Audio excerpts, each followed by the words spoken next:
Hey, Angela, what is up? How you doing? Good to see you, Hello, Eli. Gov. Hello there, Gov. Right on.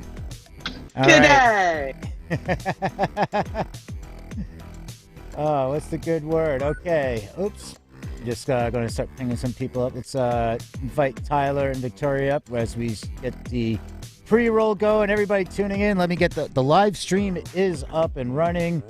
We have that chat window going. We are set. I see Eli with this awesome fedora. Eli is styling today. So it's Thank great you. to see. For everybody that is just tuned in on the video stream, you're looking at the static countdown card, and you're going to see Eli in just a moment. Got a lot of good news going on. Of course, a lot of live.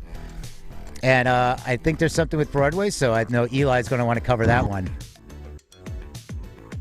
Oh, NYC.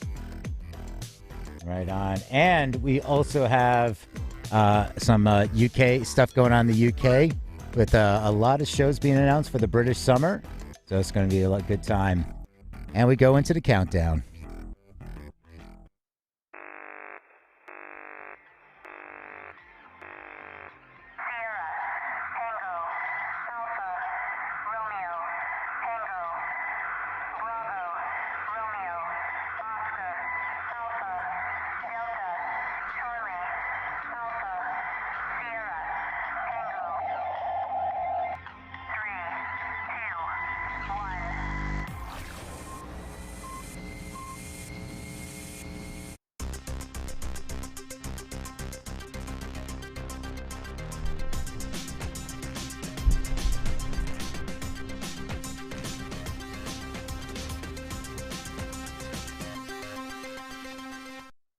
Hey, you doing? Welcome to the Music Industry City Music News Power Hour on the Broadcast Network. Today we are going to talk about Britney Spears' conservatorship. Over 28,000 shows booked for the UK summer. Broadway will reopen eventually. And Epic Games acquires an artist platform. Plus, SoundCloud and Triller announce their partnership. And your daily Spotify update. It's Eli's Thursday Hat Day. That's what we're going to It call it. is. We are going to call it a hat day. I think that's what we need to do. So anybody tuning in, we are going to get over to Eli to discuss this day in The hat. history. The hat. We're going to discuss Oh, the no, hat. not the hat. This day in history. We Oh, can we. discuss the hat later. All right, let's go ahead and get started. It's a great day. It's a big news day right here at the Music News Power Hour. Let's get started with some in memories. Let's take a look at this day in 2002 when we lost American songwriter and producer Otis Blackwell. He died from a heart attack. He wrote the classic songs All Shook Up, Return to Sender, Don't Be Cruel, Great Balls of Fire, and Fever in memory. Also in memory today from 2004, American jazz guitarist Barney Kessel died of a brain tumor aged 80. He was a member of the Wrecking Crew. He was also a member of the Oscar Peterson Trio. On this day, May 6, 2015, we lost British Jamaican singer and songwriter Errol Brown, best known as the frontman of the soul and funk band Hot Chocolate. He died of liver cancer in his home in the Bahamas. Also in memory, on this day in 2020, Florian Schneider, co-founder of the highly influential electronic pop group Kraftwerk, died at the age of 73. Moving on, let's take a look at some birthdays. Born on this day, 1945, American singer-songwriter, guitarist, and pianist Bob Seger. Also born this day, 1960, John Flansburgh, guitarist and vocals for They Might Be Giants. Born this day, 1971, guitarist Chris Shiflett from the Foo Fighters. Happy birthday. Born this day, 1987, American hip-hop recording artist Meek Mill. Happy birthday. Moving on to this day in history.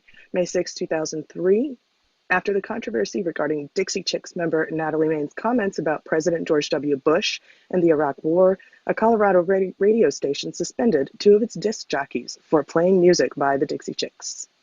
On this day, 2005, U.S. coffee shop chain Starbucks banned the sale of Bruce Springsteen's latest album, Devils and Dust, over concerns about its adult content.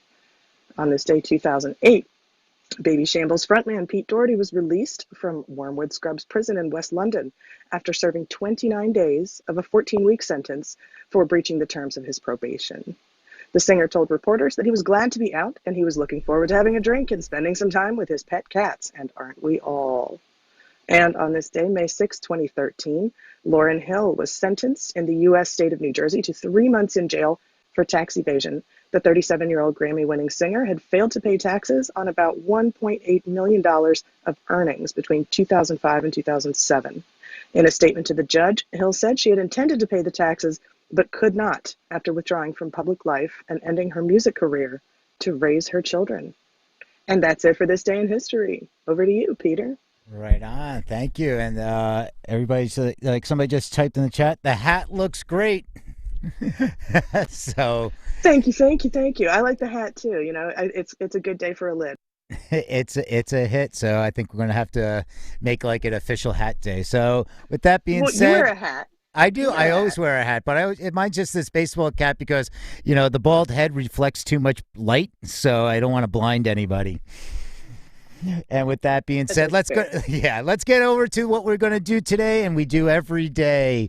And this is where we scour the World Wide Web for music business news that we think should be open for discussion. And I just want to welcome everybody again on our video stream and in Clubhouse. And that's how this works: is we read key sections of articles for the first 20 or 30 minutes or so, and then open the stage, continue discussion for the remainder of the hour, the round table, if you have.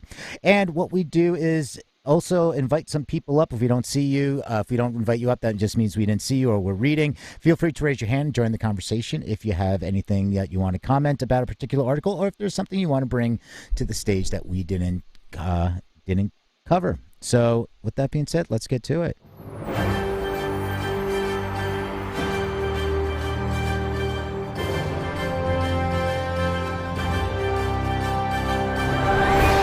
All right, let's start off from uprocks.com. And if you want to follow all the articles at home, you can go to musicindustrycity.com and click on the Clubhouse Information Center graphic, and that'll take you to the show notes where we have all the headlines and links for everything we cover throughout the week.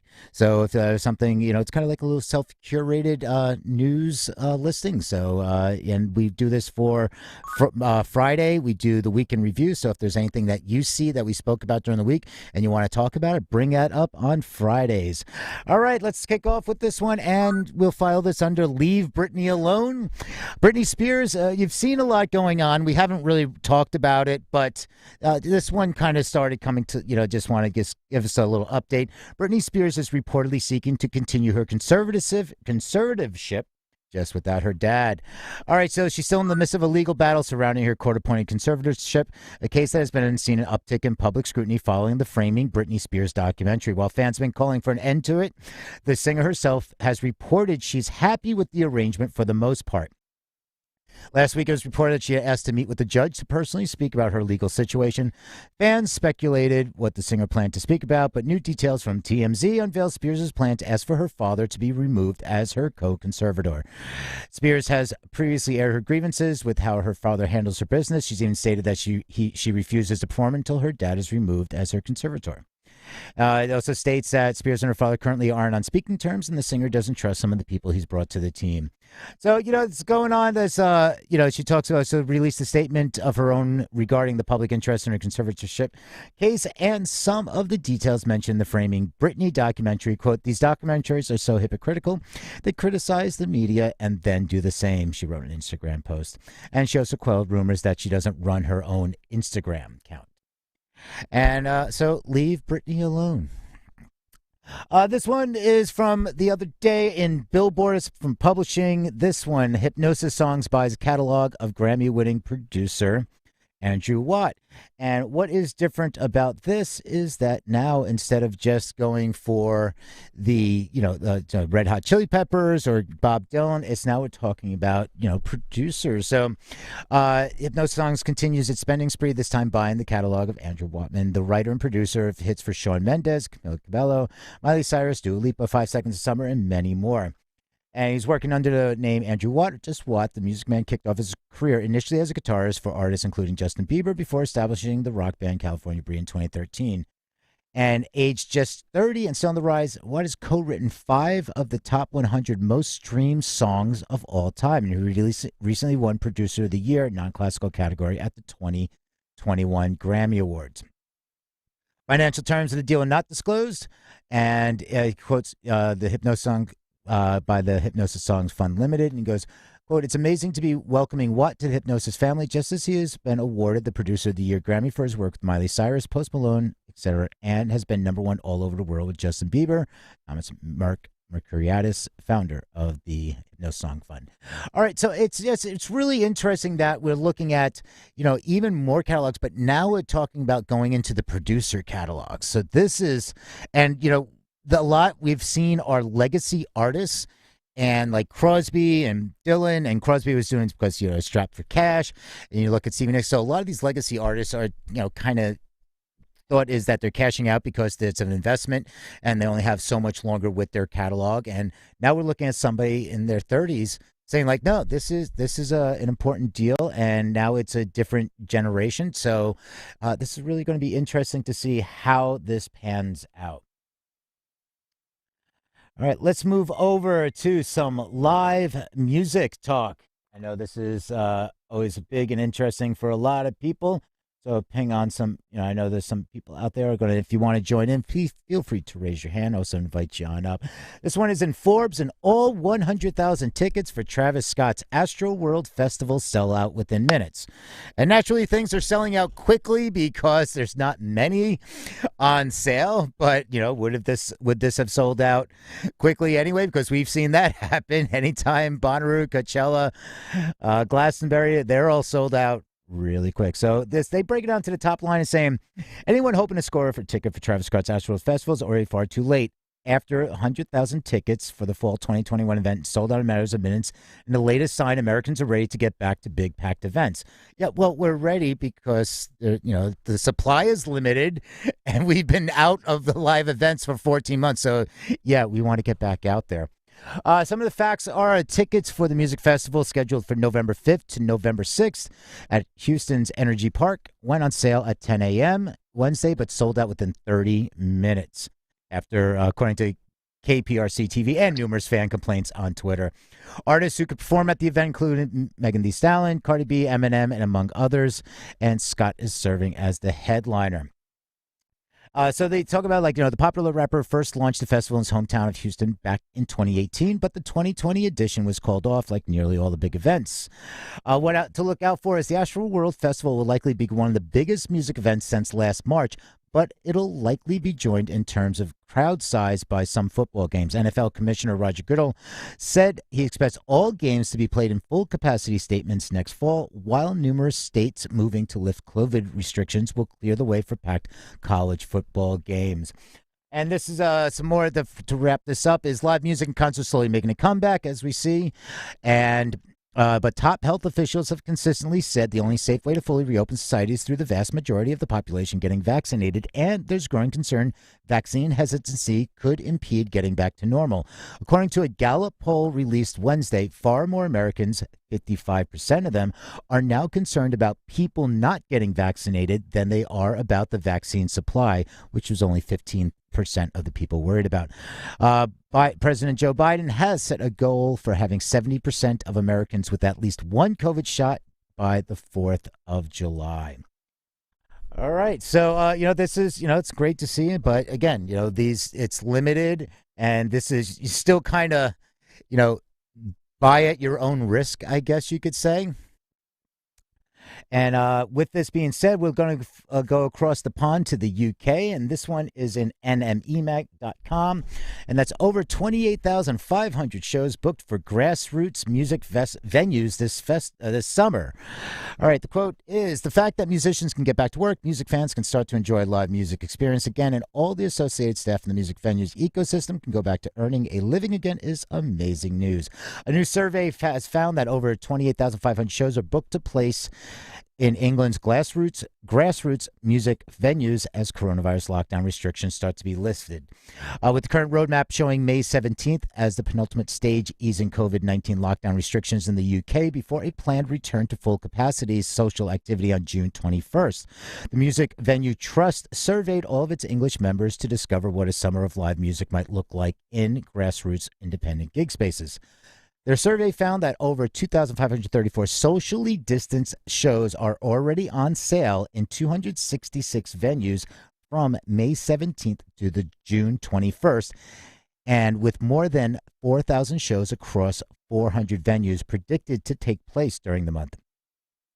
Gigs will then hopefully increase throughout the summer, with over 17,000 full capacity shows already confirmed to take place by the end of September, with around 28,500 shows likely to take place in front of 6,800,000 plus audience members throughout the full period. All right, so the article goes on. They talk about from the Music Venue Trust. The MVT predict that would support artists factors in around 91,500 individual live performances should take place, offering around 300,000 work opportunities for musicians returning to paid employment after a difficult year. Music Venue Trust CEO added, quote, "As we emerge from the darkness of the last year and move forward to our plan to revive live, it is incredibly exciting and heartening to see the positivity with the UK grassroots music venues are approaching reopening the doors. There's still challenges to overcome, and of course the program relies on the government sticking to its roadmap to allow us to reopen every venue safely. Audience safety continues to be grassroots music venues' main priority, but it's hopeful that started the much anticipated road back to normality." All right, so the article goes on a little. There's some more details in there, but that you get the overall gist of everything. And I'd like to throw this over to our UK correspondent with the American accent, Angela. Have you seen any talk about this? Yeah, thanks, Peter. I mean, when you think about last year at this time, we were looking at potentially over 500 venues closing their doors. The Music Venue Trust has really pulled out all the stops to pressure the government to support those who've been out of work because of the pandemic, and also to support those venues to keep them up and running in solvency, so that we can actually, get back to business when the time comes. As I said, the key dates there are the 17th of May, when we're reopening indoor dining and allowing for more people to be inside retail spaces, and socially distanced small engagements. I actually have a gig booked myself for the 27th of May that's been booked since before November of last year, that I'm really hoping, fingers crossed, actually goes ahead. But we're waiting to hear from the Prime Minister, who I think is waiting to hear from the results of those test events that they've been sanctioning, including the Brits, which is coming up on Tuesday of next week, which should really give that sort of additional support to the possibility of opening with masks and social distancing, because I think that event's going to have 4,000 people. It will be indoors at the O2, and it will obviously include food and alcohol and mixing of people from all different households in different parts of the UK. So fingers crossed that everything goes well for that event, and the roadmap should be continuing. We're vaccinating 40s and 40 and above at this stage. I've already been contacted, but there's such a backlog. It's hard to get an appointment right now. So I think we're starting to get into that critical mass level when it comes to vaccines over here. And that just means the more of us vaccinated, the more opportunity there is to open up and keep this roadmap as has been laid out. So yeah, excellent article. Definitely. I'll be going to at least 91,000 of those 92,000 shows if I can make it. It'll be like 20 shows a day. Not to get political. Not to get political, but Angela, is there any sort of vaccine hesitancy like we're seeing here in the U.S.? Funny you should mention that. On election day. Today we have regional elections all throughout the UK. The Prime Minister stays intact, as well as most MPs, but there are some regional folks that are being potentially elected, re-elected, or replaced today. And the general populace, for the most part, is fully on board with vaccination, because all they basically said is, well, you're not going to be able to go to the pub, you're not going to be able to go to the festivals, you're not going to be able to do, the normal things that we like to do, and that's part of a way of life over here. And because we spend an awful lot of time indoors as it is, the last thing they want is to have their summer ruined. So people are saying, look, if you want to go on holiday, you have to get vaccinated, and that seems to be enough for the British public. It's as simple as that. I'm sure they had them at pub. Yeah, pub yeah, and that's holiday. That's it. Magic word right there. Hey, and Angela, why I got you? I mean, well, is the Tory party in the lead? I don't want to. I'm just going to retract that not question. To get political, but I'm going to retract that. At this stage? One more question though before we go. Isn't today the day that people are in the UK are supposed to get tested after the event over the past weekend in Liverpool where they had 5,000 concert goers, not socially distanced, no mask, and they also had that rave? Yes, I believe. I don't know about the rave, but I know that the Blossoms concert with Latham's and Zuzu, they were all. It was supposed to be 5 days out, which I believe is today, unless they're taking the day off for the bank holiday on Monday. But I believe my understanding was the case. I'll put in a text to my pal who worked the show and just see if he's got an update for me while we're talking. All right. Thank you for checking that out. All right. And let's talk about New York and Broadway. And I'm going to throw this one over to Eli. I'm so excited to see this article. At least we have a little bit of movement here in New York City. Broadway is reopening, we see in the headlines, but not until September. As New York City begins to reopen this summer, Broadway will not resume performances until September 14th. Governor Andrew Cuomo says that most pandemic capacity restrictions will ease in 2 weeks. Mayor Bill de Blasio says he wants the city to fully reopen on July 1st, but Broadway, a beacon for tourists and an engine for the economy, is not quite ready to turn on the stage lights yet. Most shows are not planning performances until September or later, but there are signs of life. Cuomo said Wednesday that Broadway shows would start selling tickets for full capacity shows, with some performances starting September 14th, 2021. There are lots of reasons for this. Broadway has never done this before, says Victoria Bailey, executive director of TDF, the nonprofit which oversees TKTS, the ticket selling booth in Times Square. The last time the theater industry opened from a pandemic, Shakespeare was still writing new plays. We had such a good year before the shutdown, but now we need the ability to reignite the energy that we were sailing on, said Tom Hulse, a lead producer of Ain't Too Proud to Beg. We are basically starting from zero advance, as most shows are, and now we need time to reach out and build back up. About 30 shows are planning to begin performances on Broadway before the end of 2021, approximately half of those starting in September, and the rest spread out across the year's final quarter.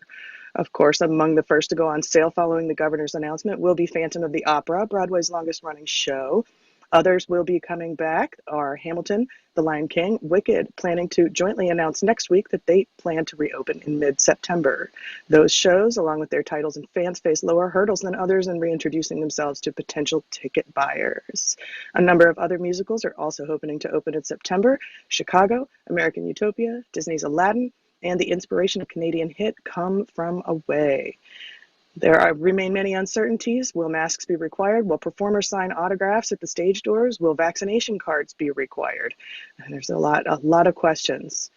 Taking a look, we see that there's a lot of interest in Broadway. So I want to throw this back over to Peter and ask if anybody is excited to see any Broadway shows. Are you planning to come back to Broadway this fall when Broadway reopens? Broadway has definitely been a kind of a marker, a barometer for New York City. I remember the shockwave that went through New York City the day that Broadway closed. Is anybody planning to come back in the fall? Any shows you're planning to see? I don't even know what to see, but I'm looking forward to it.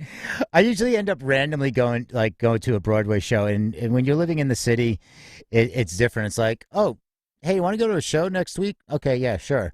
But it was so weird seeing Times Square being completely empty, like nobody sitting on the steps at the TKTS booth. And it was surreal. But there's something that really ties this in to all live music, and they touched upon it, saying why it's going to take a little longer to open is rehearsals. I mean, everybody's a little rusty. And going back to, we were just talking about that rave in Liverpool, and there was an article I read that Fatboy Slim, Norman Cook, was saying he felt anxious because he hadn't DJ'd in 14 months. And he was like, I don't know if I can remember how to do this. I mean, you're talking about somebody who's DJ'd for like 40 years. And it's like, and then you have all these bands that are trying to get back, and like they haven't been able to rehearse. So even for shows, there's going to be a lot of, I can say, rusty people. The performers are going to be a little rusty, I guess you could say. Little out of shape, but I want to put out there too that another reason that a lot of performance venues for music, dance, musicals, any type of performance, a lot of the hurdles they're facing are simply the missing people who used to be part of the industry. There's been a huge exodus of folks who don't live in New York City anymore. So your Rolodex is not what it used to be. There are so many hurdles. Right. And a lot of shows that have technical elements have to re-tech everything. recheck all the automation, recheck all the sets. Props need to be cleaned. Wardrobe hasn't been touched. And there's also a lot of questions about, hair and makeup protocols backstage. How close will people be doing their own makeup and hair, stuff like that, a lot of people don't consider. Will people be able to dance will the people be comfortable dancing cheek to cheek on stage, or, kissing in a show? They have a lot of work to do. Child actors that have aged out of their roles. The one of the leads in Moulin Rouge has left the industry completely during the pandemic. There's a lot of retooling of shows that needs to take place. That's a great point, Elliot. And I want to point out that this article, there's a lot more to this article than we covered right here now in the Music News Power Hour. I know we have a lot of articles that we want to take a look at today, so we just touched on a few points here, but you can read the rest of this article. There are many other points like the one that Elliot just brought up in the article. You can visit musicindustrycity.com, click on the Clubhouse link, and you can check out all of our show notes, including this article, and learn more about this. There's a lot to know. I have an update for you that I'll present during the roundtable. So let's just get through the headlines. All right. Thank you. Excellent. We're looking forward to it. And going along with what Elliot said is, it just reminded me for us old people, the Brady Bunch episode when they're supposed to go on TV and they have to sing, and Peter goes through puberty and his voice changes, and it's like, it's like, and it's time to change, and it's like, well, whatever. I'm not even going to attempt that. I should just stop ever doing that. So I'm just going to get on and read the next article. So this one, Pharrell compares label advances to illegal loans that no one should own you. And this is in digitalmusicnews.com. As a part of a recent discussion with Steve Stout, Pharrell Williams compared record label advances to illegal loans, specifying that no one should own you. And the 48-year-old voiced critical opinion of advances during the United Masters' third SelectCon, which the 4-year-old company broadcasted via Twitch. As an aside, Amazon owned Twitch, and United Masters partnered to deliver the 2-day live stream event to fans, a particularly interesting point given Twitch's ongoing licensing dispute with the major labels, as well as United Masters' efforts to position itself as a viable alternative to these entities. All right, so it talks a little bit more about that them partnering up for them. And also another interesting note is that Apple last month led United Masters' $50 million funding round, while Spotify, which has developed a decidedly close relationship with the big three labels, is partially owned by the companies, voiced support for the European Union's investigation into the complaint that Spotify levied against the iPhone maker. So this all kind of ties in together. It's, when we talk about the news, that's what we try to just curate so they tie in. So you kind of just pay attention, follow the money, follow the path, follow the breadcrumbs. So they're talking about it was pre-recorded, but quote, Pharrell says, "We're so used to being owned in some way, shape, or form. No one should own you. No one should own your actions. No one should own your creations. You shouldn't walk into a company and say, I'm going to make this record. They give you an advance. Then for the tenure of the entire time that your album is out, you're working to pay back that advance." And then Steve Stout just yelled, "No bank," interjected, characterizing this scribe situation as illegal, and quote, "gives a company a loan to start a company and walks away with the trademarks, walks away with the patents, and walks away with the product."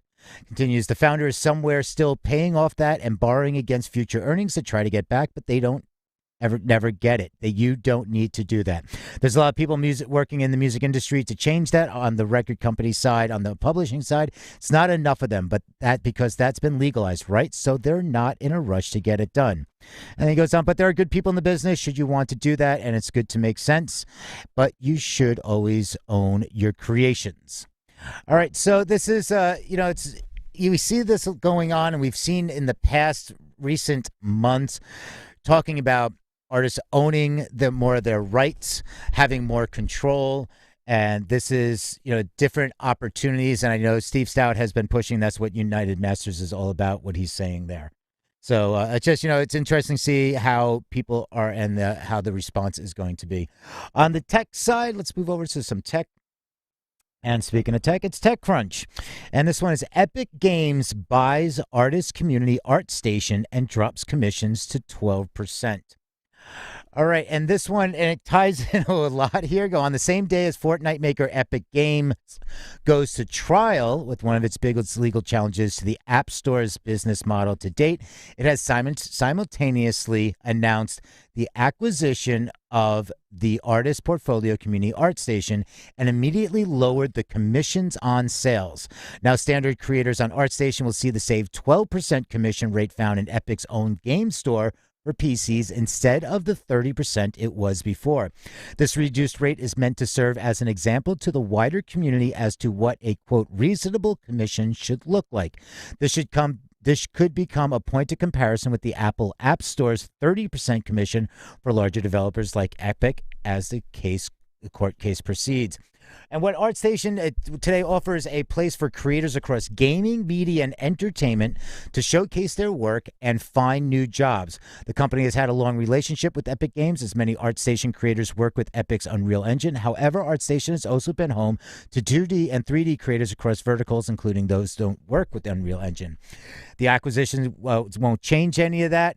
And for the creators, the fees will drop from 30% to 12%. For pro members who pay $9.95 a month for a subscription, the commission goes even lower from 20 to 8%. And for self-promoted sales, the fees will just be 5%.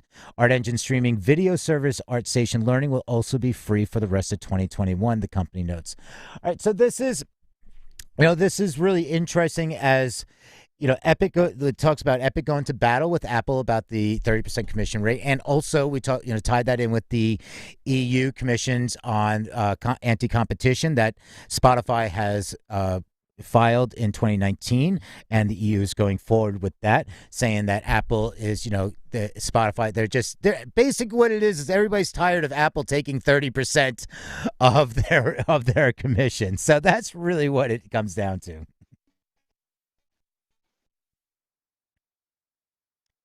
While we're still talking tech and we're still talking some controversies, this one is on Platform Stream on the Medium platform, and SoundCloud Triller partners to amplify emerging artists. AI-powered social media experience Triller and the next generation music company SoundCloud announced a new integration that will uniquely showcase and support emerging independent artists with the launch of a dedicated SoundCloud curated playlist featured on Triller. For SoundCloud artists, the access to the Triller platform will provide more marketing tools to help independent artists grow their careers. The SoundCloud playlist is located on the Triller app music's discovery page, establishing a unique home on Triller for identifying new up-and-coming artists bubbling up on SoundCloud today. Updated monthly with fresh standout tracks, hand-selected by music teams at Repost, SoundCloud's creator service division.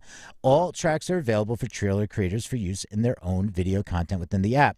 So it's really interesting. It's going to be their goal is to help provide more exposure, and they're talking about some of the new integrations. Artists will now be able to link their Triller profile with their SoundCloud profile, making it easier for new fans to discover more of their music and for artists to grow additional revenue through SoundCloud's new fan-powered royalty system. And Triller users will have the ability to create their own power edits in order to fit their video creation, greatly enhancing engagement and visibility of the source tracks. So there's more to it. This is something really interesting. We see that SoundCloud has in the past talked about changing their creator business model, how the payments are going out to creators. They, but we've also seen on Triller's side, Triller's saying that, we don't need to pay licensing for certain areas. And that was a public media dispute with Universal. And a lot of it was just kind of like very, wow, none of it made any sense sometimes. But, now it's looking like, hey, well, we'll work on independence. So this will be very interesting to see how this rolls out. But before we get on to the next spot, let's check in with Eli again for the weather. All right, taking a look today at the worldwide weather, whether it is cloudy or sunny, today is a great day for a hat. And I want to ask everyone who is joining us on stream around the world and on the World Wide Web on several different streaming platforms, what do you think? Do you like the hat? Let me know in the chat if you like the hat and if you think I should wear a hat again. And that's your weather update. Let us know about the chat in the hat. Let us know about the hat in the chat. The hat in the chat. Does that make me sing too, Peter?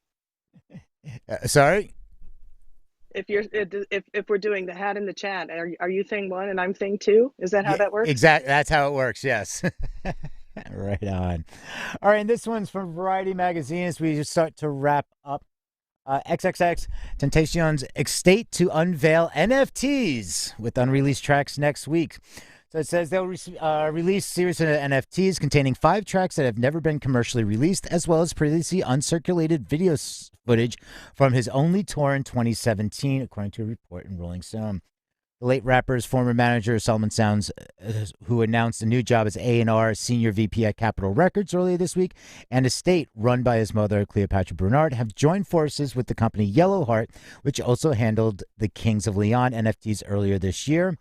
Stephen Bliss, the artist behind XXX Tentacion's favorite game, Grand Theft Auto, will create unique art for the tokens.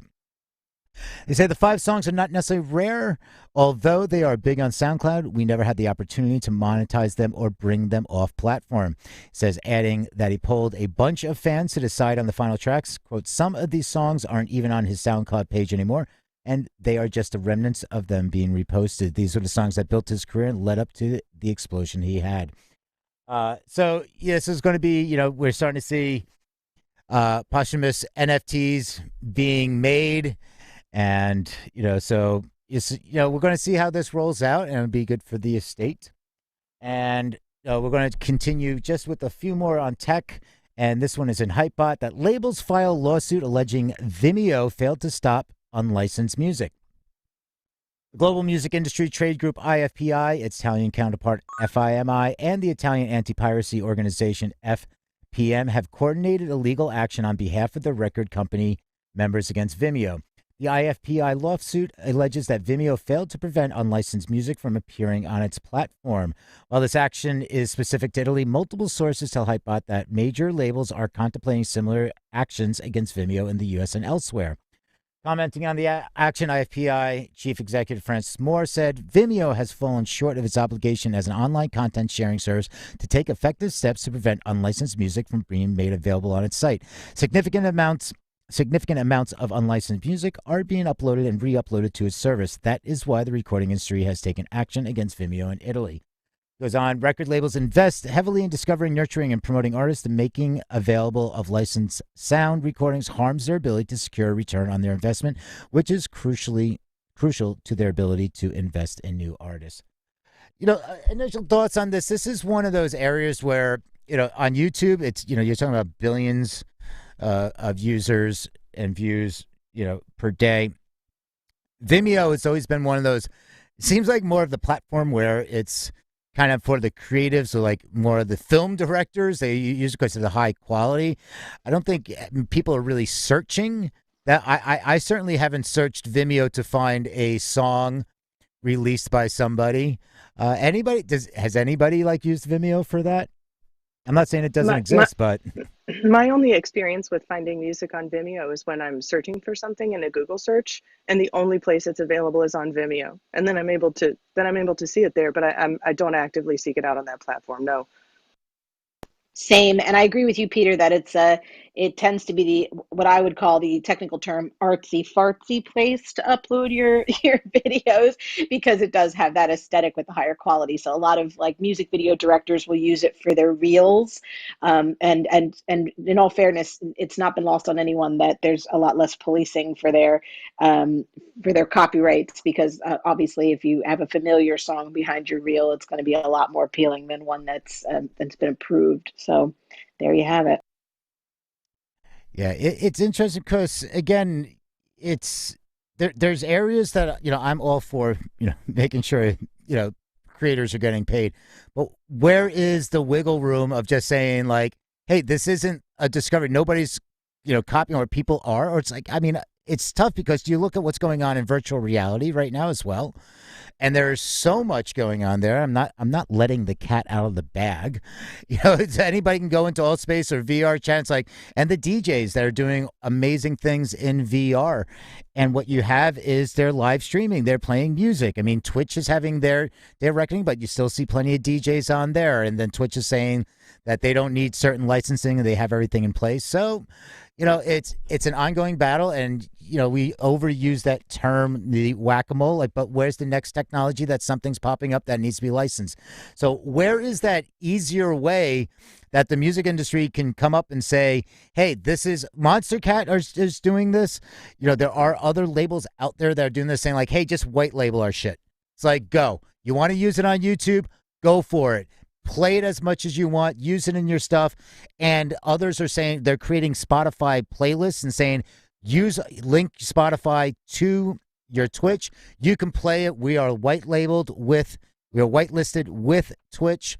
Go for it. Play. And they're collecting money on having hundreds and hundreds of songs on Spotify that are played in Twitch streams. They're making money that way. Maybe you've just hit the nail on the head there, Peter. Maybe the reason why all of these catalogs, another reason why some of these catalogs are being bought up, is that the deal can be made with the one big buyer, whereas they're not tied to the use, that they could just white label all the catalog that they own. Maybe they'll do a direct partnership, or maybe they'll do an annual fee or a licensing deal with some of these sites, because you're exactly right. It is pretty annoying that as a DJ, you can't put together a unique set and use music that's out there. I mean, you're not selling it as your own. You're not plagiarizing it. You're not doing it any harm or injustice. I mean, there would be no point to that. It does sort of further the careers of those artists. And this is not to say that those artists don't deserve to get paid for their music, but when it's translated in a medium like using it in conjunction with a video or using it as part of a DJ set, it does sort of change the way in which it's presented. So maybe that might be another add-on for why a lot of these catalogs are being bought and sold. All right, well, let's start. How about we start a tech company and we'll just call ourselves the solution to all your problems, and yes, and we'll just we'll get $100 million in funding, declare a $4 billion valuation, and then do nothing about it. Sounds good. Happens every day. Yeah, I already registered the .com. Let's do it. All right. We got one more article here before we get into our favorite segment. But this one is in Music Week, and PRS for Music. It introduces discounted rate for live stream license following a healthy debate. So, as again, we tie this in. It starts off, live stream licensing has been a controversial area for PRS for Music. The Collection Society was forced to row back on proposals for both small-scale and larger ticketed live streams, which were opposed by the MMF and FAC. And the following consultation, as previously, they have links to other articles here. You can find out more. The PRS will now be hoping that the issue can be settled, although new rules are subject to change once gigs are fully up and running again. An interim discounted rate of 10% plus VAT will be applied to online live concerts while the physical sector is facing restrictions on its ability to operate as normal. The original proposal had been for up to 17% of gross ticket receipts. When gigs return, a permanent online tariff will be benchmarked against other online premium video and streaming services, reflecting both the rights exploited and the market in which they operate. Crucially, PRS for Music members performing their own works can now obtain a discretionary license no matter how much revenue is generated from the events. It means that artists can be fully licensed at no cost as long as the live stream is exclusively their own works they are performing, and they control 100% of the rights without involvement of a publisher. All online concert licenses will now allow viewing access for 72 hours, extended from 24 hours under the original proposal.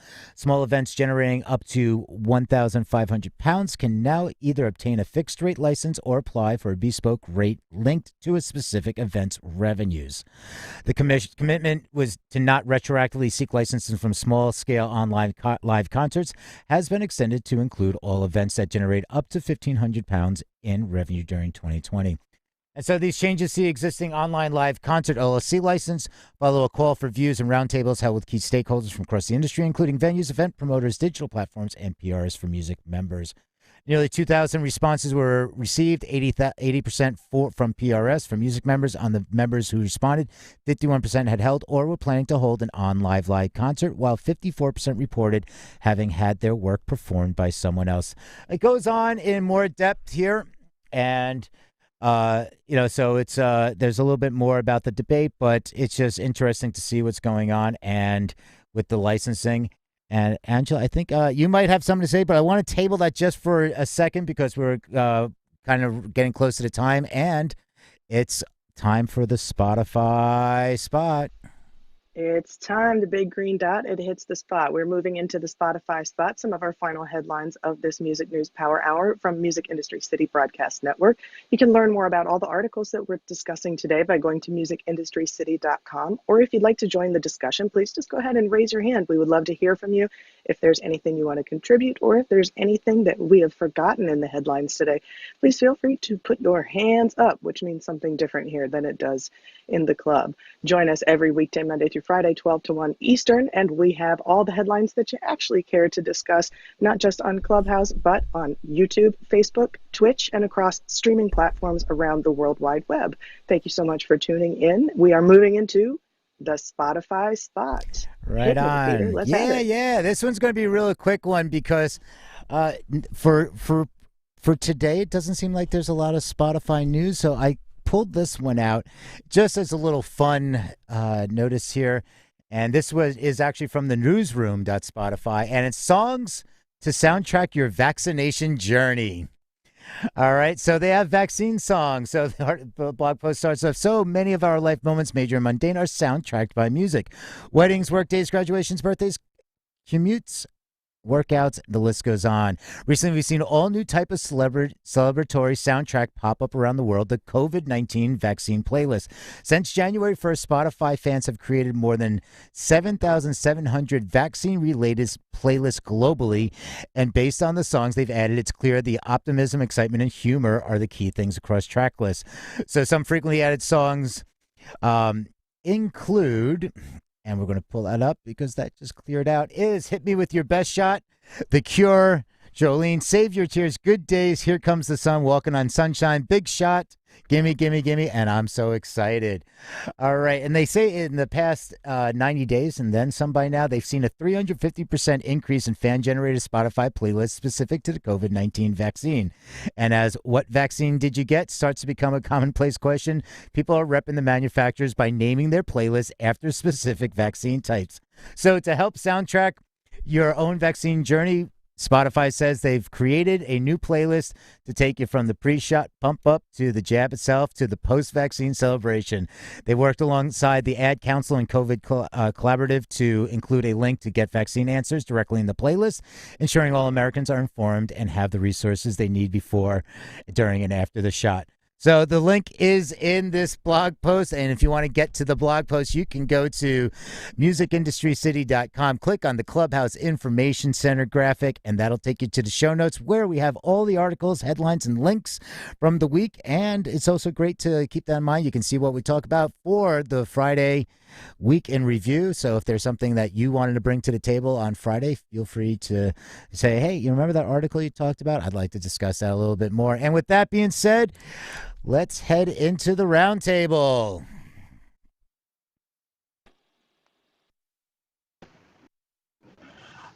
I just gotta say, I was really excited and waiting since yesterday for that Pharrell article to be discussed because I've always been of the mind since starting to work for AWOL and Cobalt that like licensing is kind of where it's at instead of purchasing copyrights.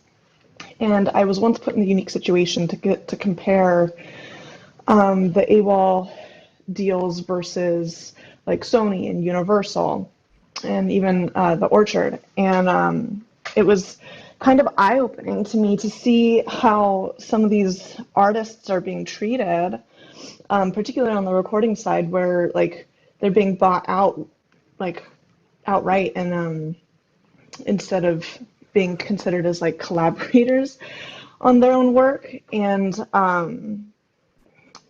you know, looking at the deals that I get to handle on a daily basis, like seeing how artists get to keep their copyrights and it's just more of kind of an admin situation, I think is a lot more fair than just buying outright. And like I honestly believe speculation, not like any sort of statement on behalf of who I work for, but there was an article in the Rolling Stones about why Sony might be buying AWOL, And it was just simply put like the submit your music button on their website. Like AWOL already has the platform to strictly license, and artists can go in and out of their deals as they please, of course, with a few like roadblocks and restrictions, like to help make sure it's like a more of like a not necessarily a joint venture, but like a sorry, I'm losing my words. Collaborative effort. So I'm Victoria, and I'm gonna put the mic down. Right on. Yeah.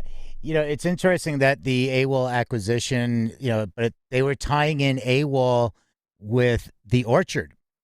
And I think they were using, it was kind of like AWOL will still operate outside the Orchard, but like the Orchard is going to be like the back end, like to power everything. So with their distribution network, so I think that's kind of what they were looking at with AWOL and the Orchard, and that's in that case. Yeah, I believe they plan on integrating the systems. Again, this is pure speculation. I don't know much on that front, but I believe they plan on integrating the systems. But AWOL is supposed to be sort of like another front to allow indie artists to come in and like license their music versus sell. Is this Victoria? This is Angela. I'm wondering if this isn't sort of the opposite of the 360, whereas it was popular years ago to sign an artist and then have them give you everything, whereas now they've realized that on this side, considering the artists themselves are able to do so much for themselves as they've had to, then now this isn't the sort of anti that whereby you can just take advantage of the licensing arm, or like you say, just have the upload feature and have the sort of minimal contact, as opposed to signing with a label and having all of the sort of label backing behind you. It sort of gives you the clout without requiring so much of signing yourself over in effect. Do you think that's what this is about? Yeah, like I think that would be a fair assessment. Like, like Pharrell says, going to these labels to get money, but then basically being subject to that label's every women need until you pay that back. Like that's definitely oppressive to the artist. It doesn't incentivize them to create more. And then they're carrying this weight on their shoulders until this money is paid back, and it may never be paid back. Whereas when you're licensing, there might be a smaller advance, it might be more manageable. You can still like terminate your agreements and move elsewhere. Like I think that it does allow more movement, and you can artists are allowed to take more control of their work instead of doing a 360 deal, like you said. Yeah.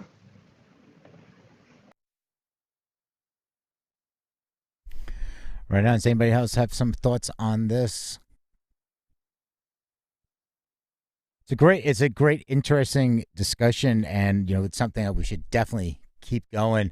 And it's going to, we're going to see this a lot of different areas, and this goes back to, with Pharrell and like Steve Stout and what they're doing with United Masters, and there's the skeptics involved in that. What is it really doing? Is it something like, oh, we're going to, and I'm not saying just specific to United Masters, but some of these companies like, oh yeah, but now you're not going to get. It's like, oh yeah, we're going to help support the independent, and then it's like, well, no, you're independent, so you're really on your own. We're just going to be a distribution for you, and if you want to use the extra services, then it's going to cost. You're going to be more. So instead of, it's more back end as opposed to could be something that's avoiding ownership, therefore avoiding advances, and everybody's going, so it can get saturated, and then it's like, what is going to come out of that? So that's what some people are saying. It's like, they're like, well, it doesn't matter. It's like either way, but it is business. So money has to be exchanged in one way, shape, or form. Ownership has to be transferred in one way, shape, or form to different things, or licensing. That's how it operates. And then you're going to have the people like, well, if we just put everything on the blockchain, it's going to save the world. It is kind of well known, though, Peter, that sorry to cut you off there, Eli, that the advance was always, I think, was it Pharrell that said the advance is the college loan of the music business, that if you don't go the way of, getting a degree and instead you're an artist and you get signed with a label, that you're forever beholden to that. And nobody spells it out for you in the beginning that you're going to be paying that back for Kingdom Come. So I think it is a nice way for them to sort of circumvent having that sort of a bad rep from the start, like it has always been. Angela, I was just going to very cheekily say that I was going to make T-shirts that said "Blockchain will save the world." And you can buy that at the Music Industry City merch store, musicindustrycity.com/shop. Slash Eli. Eli. I do want to give you that update quickly because I'm conscious of time, and obviously we've got 5 minutes left. So I spoke to my pal Bob. He took his test yesterday. Strangely, he did say to me that the bands and crew were not required to take tests after the fact because they were obviously separated from the crowd. There wasn't interaction. They weren't close quarters with anyone, and they've obviously been forming their own bubbles for days. So they would have been out of that sort of quarantine period anyway after rehearsals and various run-throughs and all over things. But he did take his test yesterday. He's come back negative and will continue to monitor his own health just to be sure to report back as part of the study if needed, but they weren't actually required to. He did say that the results from the fan participation, however, are due 23rd of May. So I would flag that in your calendar for a day to keep an eye on the news because potentially it could come out. He also did say that there was a lot of discussion among the organizers from the government side that the Brits are going to go a long way, not just for results, as I said before, but also for public morale and building confidence, because he said he felt very safe, very comfortable, and very well looked after by the team that was running the whole process. And the Brits, being that it's celebrity and influencer attended, will definitely go a long way based on how their experience is for the general public to feel about going back to live events. So fingers crossed next Tuesday goes off without a hitch as well. Fingers crossed indeed. Thanks for the update, Angela. Yeah, please do keep us posted, and we will flag our calendars for that because I know we're all following that. We want to see what's going to come out. So, thanks for keeping us updated on that as well. I want to take just a few moments because as Angela mentioned, we are moving into just the final few minutes of today's Music News Power Hour. We try to keep our program here to about an hour so that you can get back to your day after you catch up on the most current music news from across the World Wide Web. So in these final few moments, I want to take a moment and just say hi to Destiny. Destiny, did you have any final thoughts for us? Thanks for joining us today. No? Or is your mic muted? There you are. There you are. Yeah, I've been doing groceries, so no, I don't have any thoughts, but just listening in. So thanks for checking in. It's great to see you. Thanks for taking us grocery shopping with you. It's good to see you in the room. Join us anytime. Greg, any final thoughts from you as we get ready to wrap today's Music News Power Hour?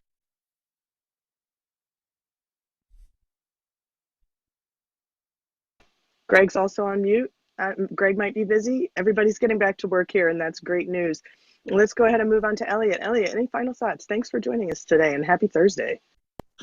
Yeah, I mean, I'm all for artists getting paid for their music, obviously, but I fear the legal ends, attacking the licensing and using their takedown orders will, possibly hinder discovery of new artists. If people can't get their stuff out there, even if it's somebody else picking that song and putting it in their YouTube video or whatever, that is how some people discover music. So it's a interesting angle. I don't know what the solutions are. I think that's something that a lot of people are keeping a close eye on because the landscape just keeps changing and changing under our feet right now. Everything that we know is changing all the time. So we're definitely going to keep an eye on that. And we want to go ahead and wrap today's Music News Power Hour. Thank you so much for joining us. We are here 12 to 1 Eastern every Monday through Friday, weekdays 12 to 1 Eastern. You can join us here for Music News. We scour the World Wide Web for the headlines that we think are interesting and important, and we think you may want to discuss those. Please join us and raise your hand. Join the discussion. You can also stream on multiple streaming platforms live and in video on demand across the World Wide Web. Visit musicindustrycity.com. and click on the Clubhouse graphic for more information about all of the links that we covered today. You can read all the links in entirety on musicindustrycity.com by clicking on the Clubhouse graphic.